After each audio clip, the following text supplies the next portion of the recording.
आत येणाऱ्यांचे स्वागत करतात ती घराची दारे.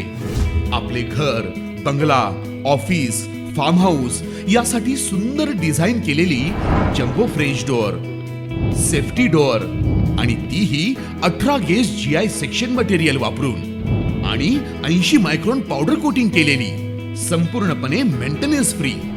नजर खिळून राहील असे आकर्षक सर्व प्रकारचे डोअर्स मिळण्याचे नाशिक मधील एकमेव नाव शिवाय एंटरप्राइजेस.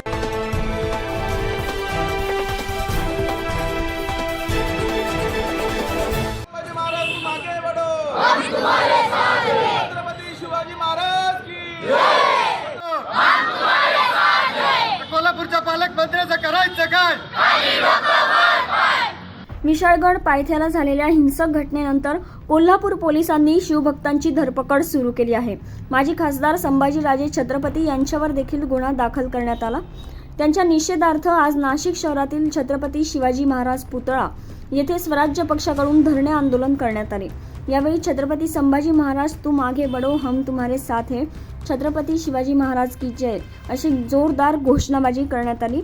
तसेच छत्रपती संभाजीराजेवर आणि 400 ते 550 शिवभक्तांवर जे गुन्हे दाखल करण्यात आले आहे ते त्वरित मागे घ्यावे, अन्यथा यापुढे देखील तीव्र स्वरूपाचे आंदोलन स्वराज्य पक्षाकडून संपूर्ण महाराष्ट्र राज्यात करण्यात येईल असे स्वराज्य पक्षाचे जिल्हा प्रमुख रुपेश नाठे यांनी माध्यमांशी संवाद साधताना सांगितलं. निश्चितपणाने आपल्या सगळ्यांना माहीत आहे, छत्रपती संभाजीराजे यांनी सरकारला अल्टिमेटम दिलं होतं की तुम्ही या तारखेपर्यंत विशाळगडाला अतिक्रमण मुक्त करा अथवा मी शिवभक्तांसोबत विशाळगडावर येतोय. छत्रपती संभाजीराजे सांगितल्याप्रमाणे विशाळगडावरती आले, अतिक्रमण मुक्त करण्याचा आदेश घेऊन तिथून निघाले. त्यानंतर अचानक पद्धतीने कुठेतरी धर्माचं राजकारण करणारे लोक, ज्या लोकांचे घरं धर्माचं राजकारण करून चालतं, अशा प्रकारच्या लोकांनी अचानकपणे मागणी चालू केली की छत्रपती संभाजीराजे यांच्यावरती गुन्हा दाखल झाला पाहिजे.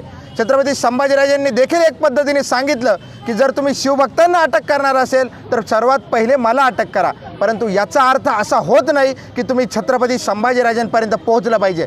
छत्रपती म्हणजे ही अखंड हिंदुस्थानाचं आराध्य दैवत आहे, आमची सर्वांची 18 पगड जातींची अस्मिता आहे.